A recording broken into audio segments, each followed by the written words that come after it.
Math Cats presents Interview. Have fun.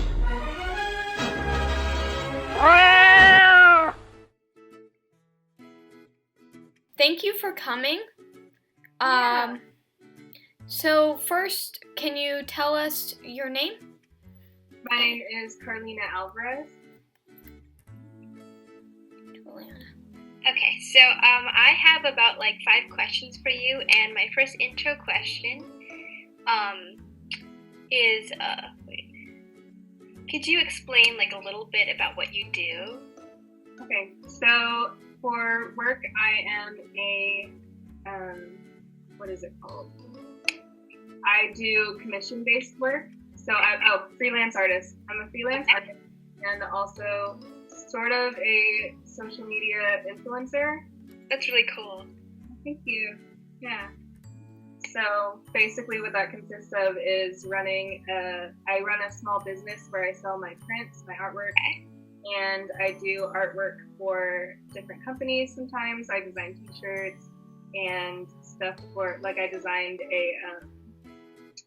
the cover for a board game, and then also I get offers to show things, sometimes stickers or hardware, stuff like that.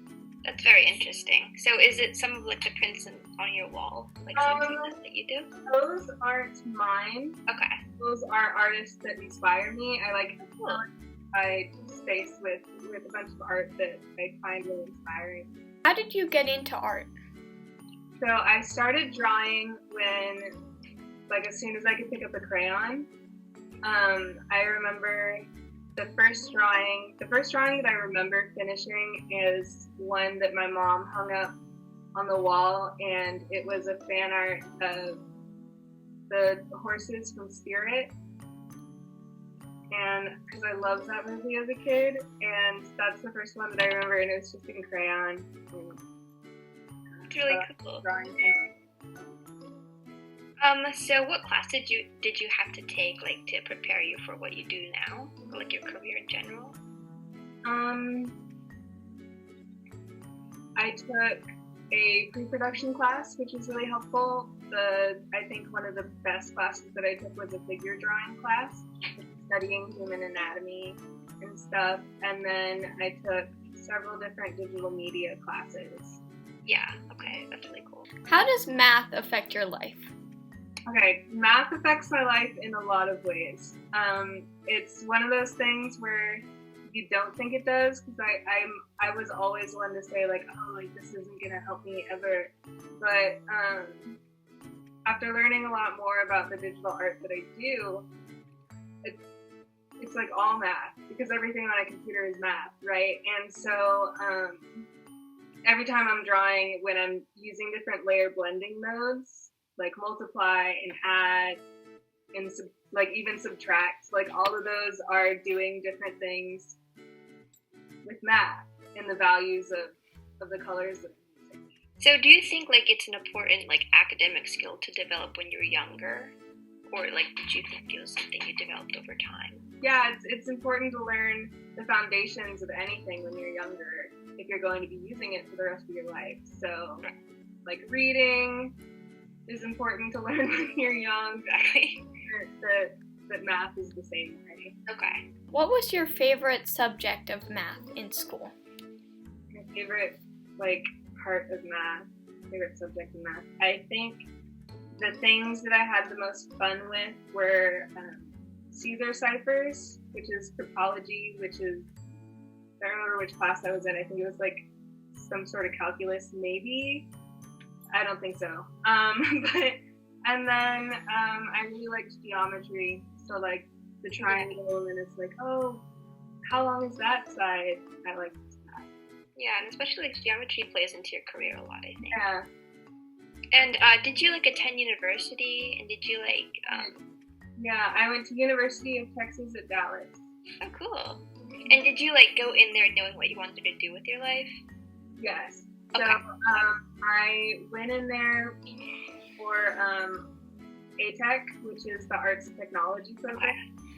And I mean, everything, it was all about everything that I'm doing. So, Okay, well that's really cool. yeah. So did you pick that university like for its like art and technology program? It just so happened that it ended up being a great school for it. Okay. But I actually picked it because I had like a panic because one day we were talking about which schools we'd all applied to, and I realized that I was the only one that didn't have a single person who was going to any of the universities Okay. I applied to, and so I like randomly decided to apply because this other person in my class was going to that university. So I was like, well, maybe I'll just throw my application in there.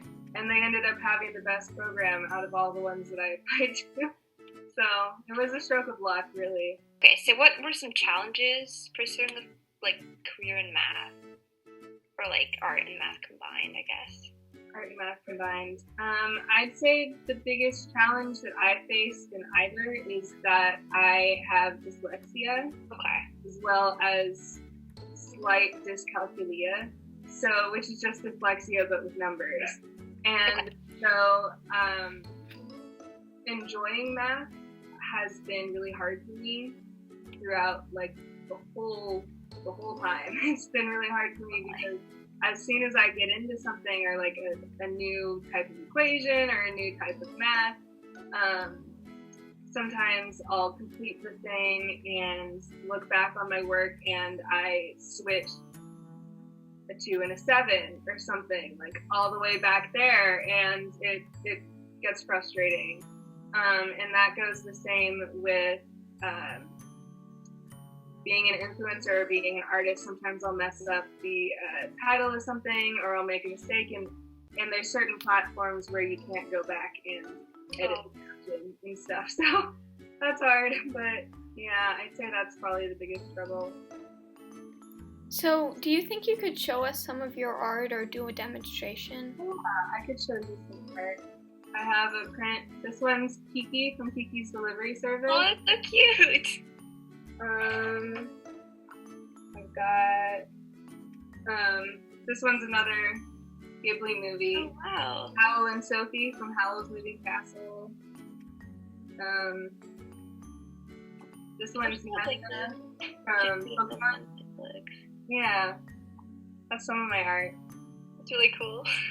That's cool.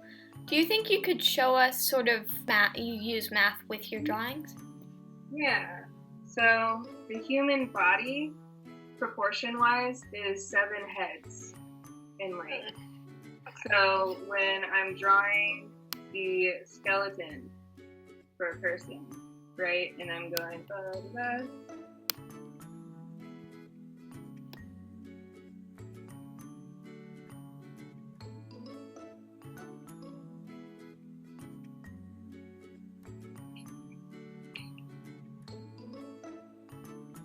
like this area is about a head, and keeping the size of the head in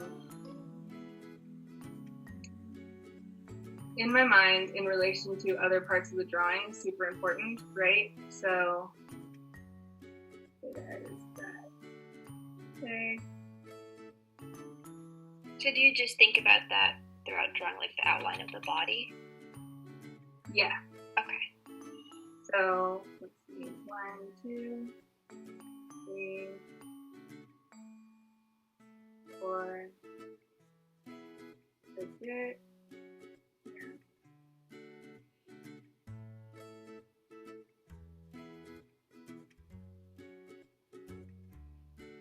There we go. Wow, that's like very accurate. So that's just something that I keep in my head. Okay. Right? And so once you start getting used to it, it becomes like second nature, right? But that is the proportion of a human body. And so like from your forearm is 1 head long. Your bicep 1 head long. Yeah, and that's like all geometry. Yeah, so that definitely applies. Super cool. Thank you. Very proportional. Yeah, that's so cool. Okay, well, thank you for coming and interviewing. Yeah. That was great. You did such a good job. Thank you. Thank you so much. Yeah, no problem. It was great talking to you guys. You too.